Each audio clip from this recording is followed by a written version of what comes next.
Welcome to Future of Flushing. I'm Vito Calisi. With me is Jonathan Barron. And today with us as well is Steve Barningham, the Director of International Scouting for the Mets. Really exciting period for Mets fans because the international free agency period just opened up. We've seen some signings come through. And Steve is here to kind of walk Mets fans through what that process means, what it entails. So, Steve, do you want to give fans kind of an introduction to what international free agency is? Sure. Thanks for having me, first of all. The international free agent market opens January 15th for the 24 season. What that really means is any players that aren't eligible for the draft are eligible for the international free agent market. Basically, the draft encompasses United States, Canada, Puerto Rico. Everything outside of that, if the player is registered, he's eligible for the 24 class if he's 16 years of age. And Steve, you just mentioned 16 years of age. So that really kind of makes me wonder, when you're evaluating talent, how do you guys try to project what a 16-year-old or a 17-year-old is going to be when he turns 22, 23, 24 years old? We kind of work off of a tool base versus a skill base. And then obviously we look at the body type, the frame, athleticism. We obviously meet the family, go through the bloodlines, etc. But it's not an easy process. Like, you have to kind of assume that they're going to put on 20 pounds, maybe 30 pounds, and kind of, look into the future a little bit and see how the frame might look with that kind of added weight and strength.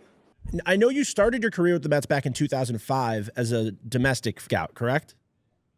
I started with the Oakland A's in 2003, and I started with the Mets. Omar brought me over late 2005. My first draft domestic was 2006. Is there any difference in how you would evaluate and scout domestic talent versus international? The domestic player is kind of more of a skill-based player. You're hoping to get like a tool set, but internationally it's more of a tool set player that you're hoping to get some skill set player. I don't know if I explained that right, but domestically is they're more skilled player. You're hedging your bets a little better. They're closer to the big leagues. They got more feel for the game. Internationally, you're dealing with the best athletes in those countries, where in the United States, our best athletes don't play baseball. They typically play football and basketball. So when we go into markets like Dominican Republic, Venezuela, we know we're seeing their best athletes. So we're kind of hunting this huge ceiling of tools. Vito and I had a chance to talk to Drew Toussaint, speaking of the domestic draft back in June, and he kind of told us a little bit about the process, when it begins. It's more than just a year. So I'm wondering if it's the same thing for international. Obviously, the 2024 period has just opened. When do you guys start scouting and thinking about guys that you're going to be targeting for the opening of the period every kind of cycle? So I got this job in January of 2021. And this is the first class with our scouting group.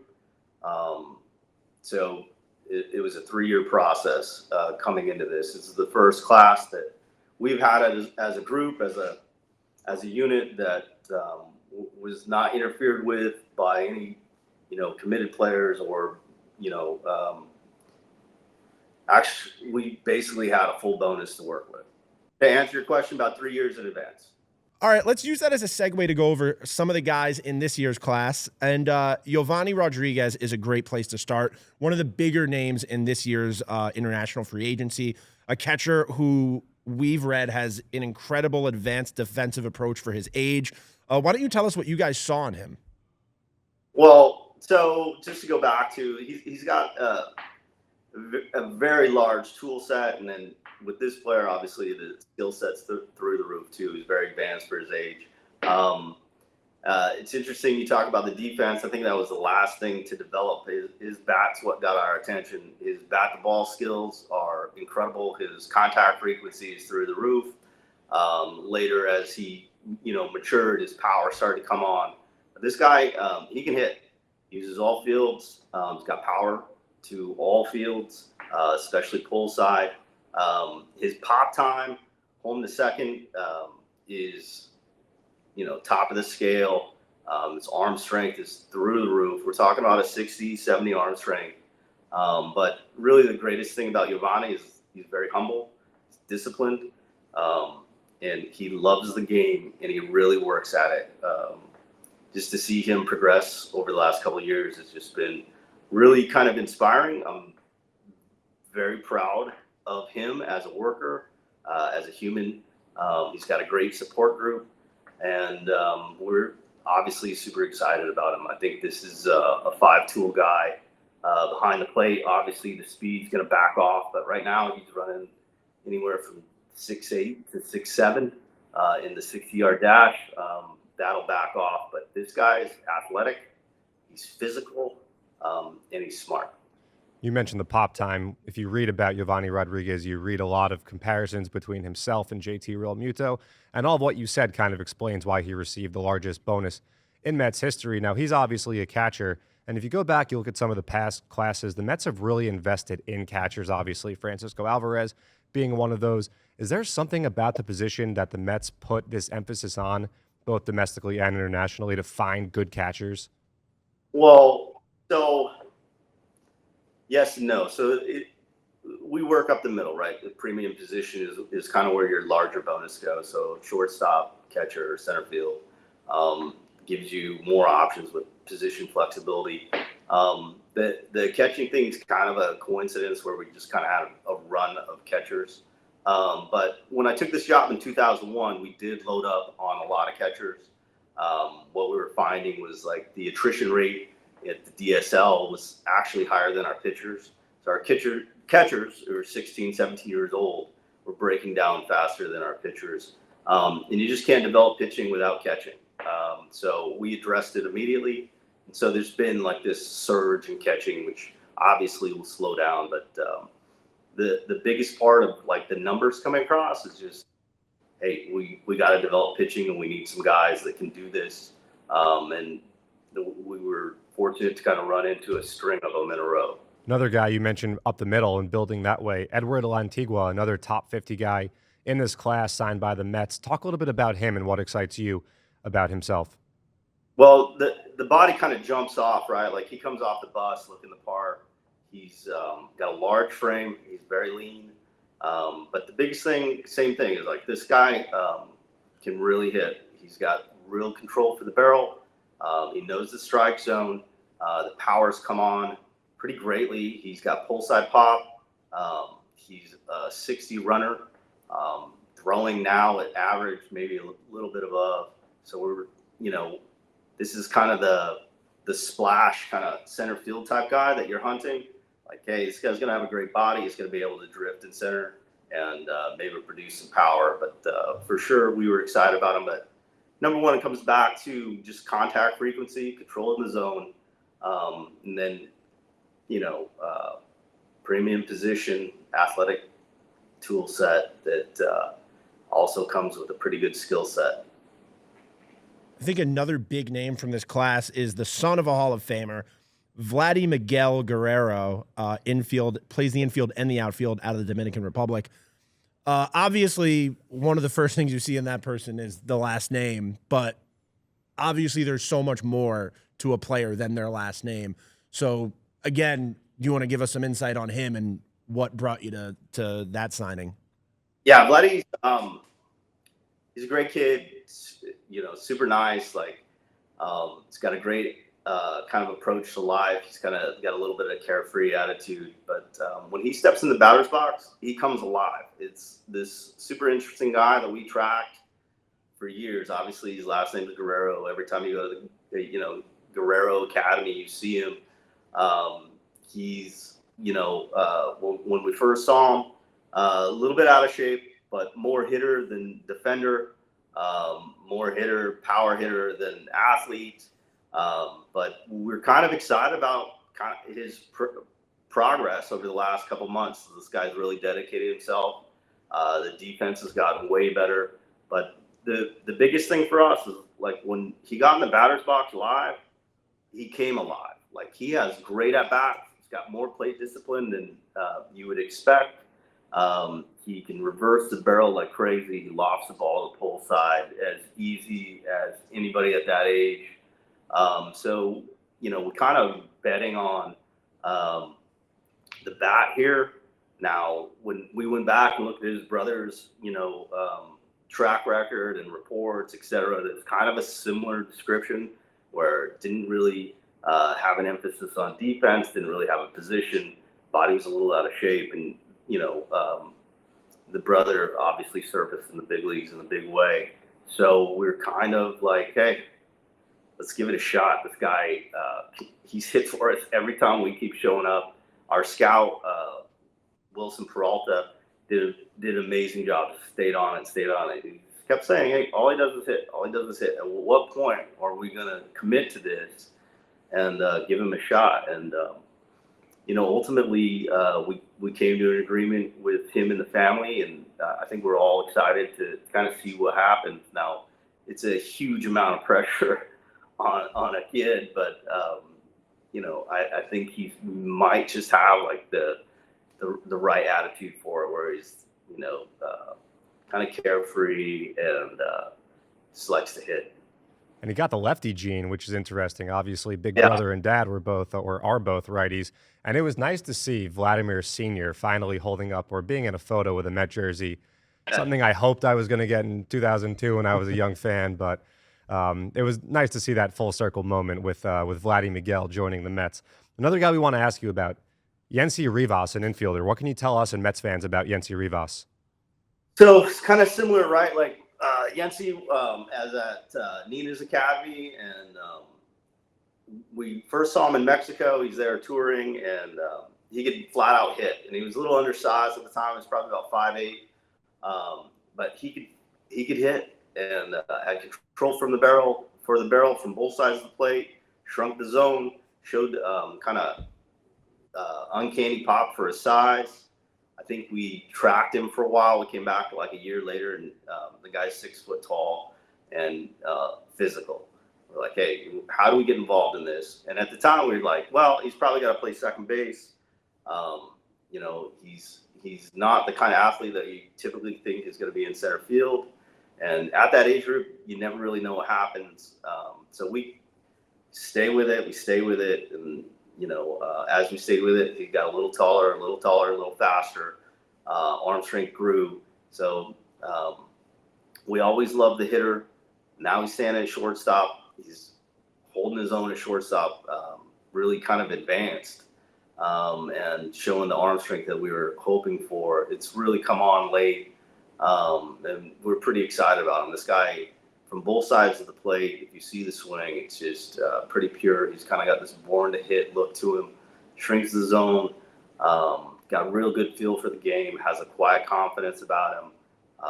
Really exciting type player. Is just kind of matured right in front of our eyes.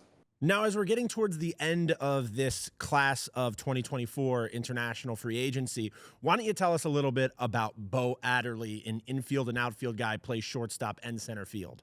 Yeah, so Bohan Adderley, he was the best player in the Bahamas this year. He's 6'3", about 215 pounds.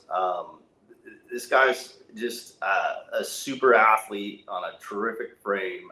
We're going to send him out in the infield. He can play some shortstop, maybe some third base. But he was probably the best athlete I saw this year. Just can really go. He's 6'5", 6'4", type 60 guy. Arm strength is average, but his power is off the charts. It's huge raw power. His live at bats, they're really good. He uses all fields. He has some plate discipline, knows how to shrink the zone a little bit, will take a walk. He's not this super free swinger for that kind of body type. He has some discipline. Now, look, it's a huge, huge tool set. That's what's super exciting about him is the body, the athlete, the position. But when you take a player from a country like the Bahamas, you know that the skill set's going to be behind. These guys don't play on a domestic type schedule. They don't play on a Dominican type schedule or a Venezuelan type schedule. So they're limited to what they do in the summer. And so in the summer, they come to Florida. They as many games as they can in probably a 2-month span. But that's where his skill set's going to come from. His library of at-bats going to be well behind, but his tool set is splash all the way. So we're excited, but also like, hey, this is going to take a little time. Obviously, there's a couple of Bohemian players that we know about, one of those being Jazz Chisholm in the National League East. Another one, Antoine Richardson, now retired. He's actually the Mets' first base coach. So we've seen a handful of guys from the Bahamas make it to the major leagues. But that really brings a question that I want to ask you, and that's the globalization of the sport and how that impacts people like you when it comes to international scouting. You watch the World Baseball Classic, Team Czechia sent a team, and they were competitive. You're seeing talent from different parts of the world that 20, 30, 40 years ago you wouldn't even think about. So how does that impact a scout, especially on the international level, trying to really unearth different diamonds from places that aren't traditional baseball hotbeds, if you would? Right. So we have a reach, but our bread and butter is always going to be Dominican Republic and Venezuela. But we have scouts in the Pacific Rim. We're aware of what's going on, obviously, in Korea and Taiwan and Japan. We scout Australia and we go to Europe. We have a reach out there, but our bread and butter is going to be Dominican Republic, Venezuela. That's just kind of our philosophy right now. Obviously, we're doing all the prep work we can. There's going to be an occasion, just like Bohan Adderley, where we go off of that kind of map. But look, we're reaching out. We want to make moves out there, but also we want to make calculated, smart moves. So before we move on and talk about some guys in previous year's classes, why don't we talk about the final player in this year's class, Leandy Mella? So yeah, Mella is a shortstop, Dominican Republic. This guy can run, he can hit. He's got some power. He's a little undersized compared to some of the others. He's like 5'9", 5'10". But this guy had the best bat speed I saw on the island. He loves to hit, and he's got power. Developing at shortstop, can play up the middle, more likely second base. But this guy can whistle the barrel. That was what was super exciting about us. His metrics were off the charts, and we really kind of like his live at-bats. Like, this guy's in there. He's very competitive. He wants to hit. He wants to punish the baseball. So super exciting kid for us to get late in the class, because, at that point, his metrics were off the charts. His live at-bats were tremendous. His feel for the game is very good. He's going to steal some bases. He's going to attack the game. He's an offensive threat. So these are some of the very many exciting guys that the Mets just signed. There are many more parts of this class. So congrats to you and the team on a fantastic class that you guys have brought in. Now we want to talk a little bit about previous year's classes. Some guys that we saw made their pro ball debut last year. Vito and I spent a lot of time looking at the DSL blue and orange teams from last year, and a couple names that stood out to us, two in particular. One was Julio Zayas, who you guys signed in 2023. He was on DSL orange, and then Brandy De Olio, who was on DSL blue and really had somewhat of a breakout season. Can you tell us a little bit about those two youngsters? And before you do that, we just want to remind everybody you can subscribe to this podcast on Apple Podcasts, Spotify, everywhere you get your podcast, Future of Flushing, where every night we were going over every single minor league game for the Mets, every single level, telling you what you need to know, who you need to watch. And a lot of these names we're about to go over right now, like John said, we went over every single night. That's a professional plug right there, Steve. That was great. Now let's get back to the programming. Julio Zayas and Brandy De Olio. So Zayas can just flat out hit. I don't know, really. We can dig out a little bit, but he can flat out hit. He whistles the barrel like crazy. It's as natural a hit as you'll see. There's nothing really to the mechanism to adjust. He's just up there and looking to turn the thing loose. He doesn't chase. He's got a smaller strike zone, but the bat speed, the bat strength is incredible. So hats off to player development. I thought it might be a long shot for him to catch, but he's really come along. It's really coming together. He can also play some third base, but this guy can hit, and pretty exciting right-handed hitter.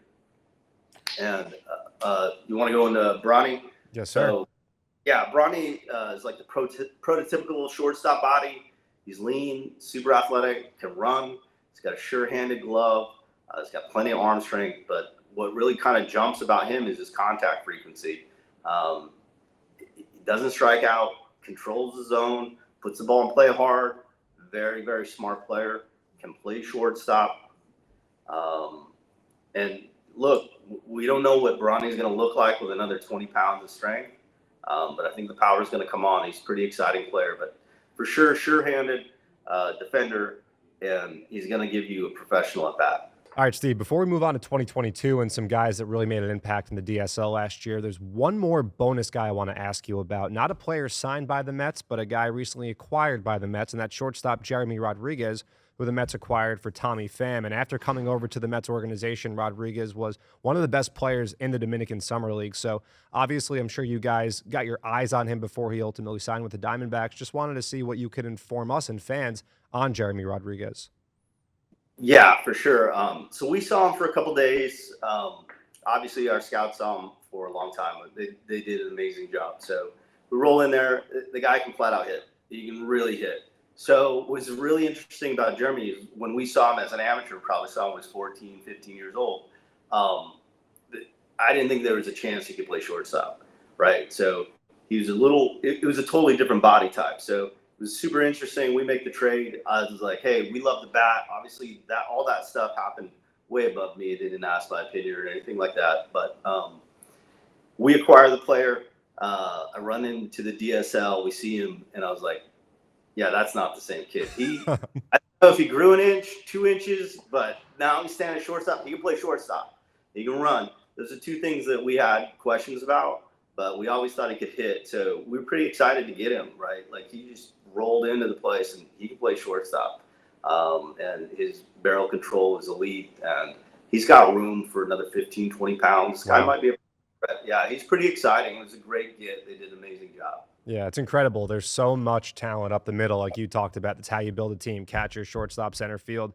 And the Mets are littered with talented players at these positions throughout all levels of the minor leagues. And that's a testament to you guys and all the great work that you guys do. So to move on to the 2022 class, one player who was one of the biggest storylines that we talked about every night on Future of Flushing was Jeffrey Rosa, who had what seemed like a Babe Ruth of a season in the Dominican League. Do you want to tell us about what it was like, not only scouting this guy, but then seeing him just perform the way he did this past year? Yeah, so Jeffrey Rose is a great story. Our scouts did an amazing job. They loved him for months and just stayed on him. So when I would go see him, all he would do was hit. He'd hit a couple balls out of the ballpark. He's got huge raw power.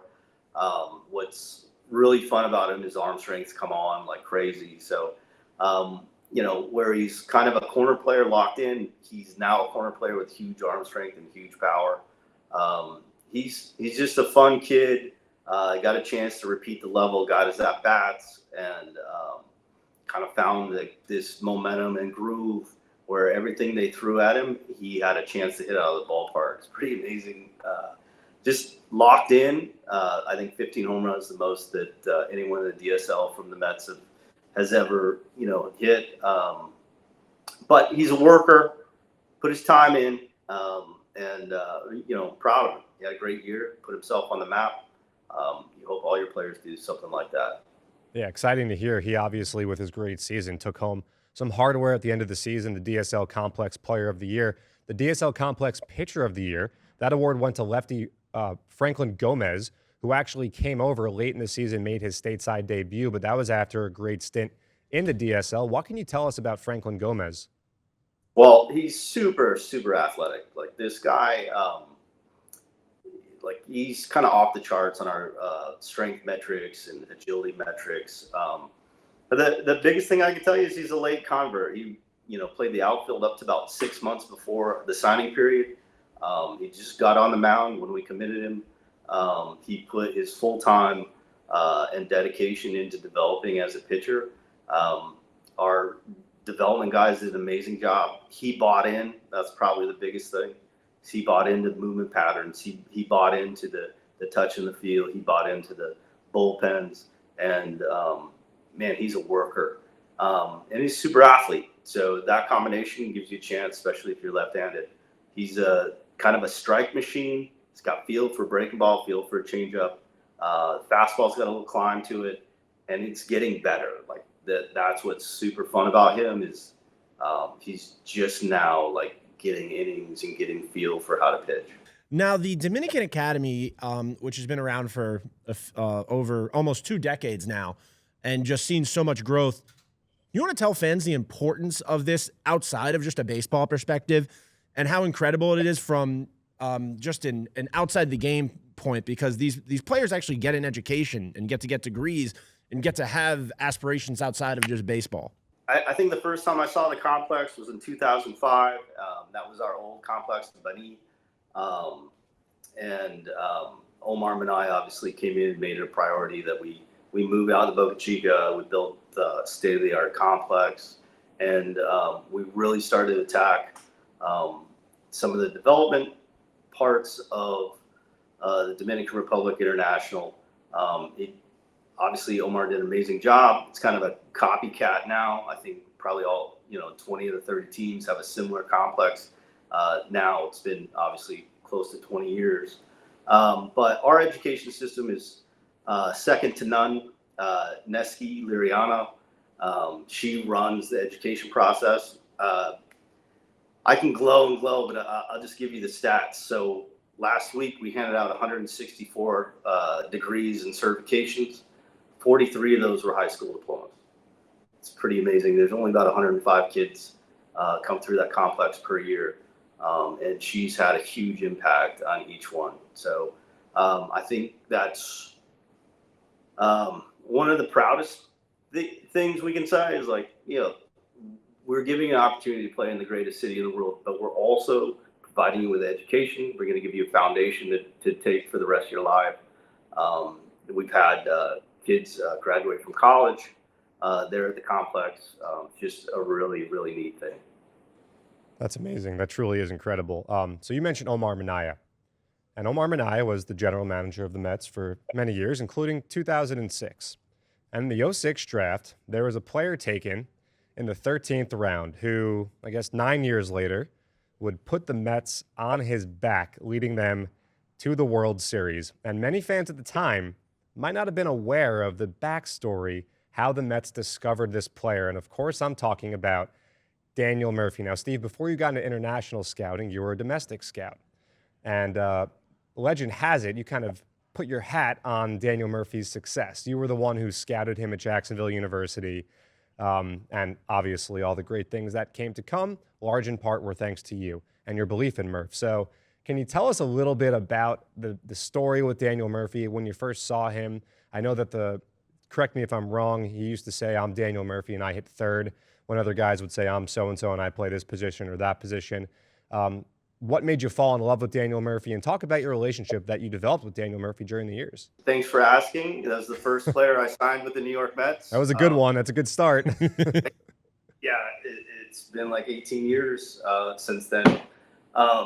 So nothing ever happens individually, right? So like we signed Daniel Murphy. There's a whole leadership group that has to give you some trust and some leeway, and Rudy Terrasas and Sandy Johnson did that. I'd only been with the club a couple months, and they believed in me, or at least they were willing to give me a shot with this player. But that was probably my favorite player of the class. He could just hit. His bat to ball was as good as I'd seen. Part of being an area scout is getting to know the players. So I took him to lunch, and it was 2 hours of him just talking. And if you know Murphy, if you bring up the topic of hitting, he's just gonna go, and you just gotta let him go. And I think after about 2 hours, I was just convinced. I was like, this guy knows more about hitting than most of the guys I played with or played against. So that was kind of the biggest thing. He never struck out. That makes it easy. And this guy knew hitting, and he certainly believed in himself. And I liked all those qualities. So Daniel and I have been pretty close for this whole run, and I still talk to him about every 2 weeks. I'll still run ideas by him, and obviously he's still running ideas by me and still trying to hit. And he's got, 4 kids, and he's teaching them all how to hit. He doesn't stop. He is relentless. He's in this relentless pursuit of hitting. It's pretty incredible. Did you get a chance to talk to him last year when he was trying to make another run at Major League Baseball? Yeah, I actually saw it. I saw him in January. I said, "You got something here," But he's trying to emulate like a old style Babe Ruth swing, or he's swinging through the front side. And he had all these kind of old school ideas. He just wanted to try. So I thought independent ball was a good place for him. Ultimately, he signed with the Angels. Coincidentally, my family and I, when we had a break, we went to Park City and we saw him. We got to see him play, and my youngest got to see him play where they'd never seen him. And obviously we spend some time with him, so they were excited to see him play. He was like a slight tick behind on time. The years off kind of got to him, but man, it was fun to watch him play. Well, it's been really fun getting to talk to you and really learn more about all the talent that the Mets have acquired both this week and really over the years. The Daniel Murphy story, I think, is a really, really good way of kind of contextualizing just how much goes into finding talent that one day helps you win those pennants, helps you win those World Series championships. So, Steve, thank you so much for taking the time. Congratulations on this international free agent class, and we look to speak with you down the road. Thank you, guys. Thank you very much. Thanks for taking some time and interest in international scouting. We appreciate it. And you can subscribe to Future of Flushing everywhere you get your podcasts. You can listen to us on the Mets YouTube page. That means Apple, Spotify, Overcast, literally anywhere you get podcasts, you can find us. Thanks for listening, and we'll see you all in the future.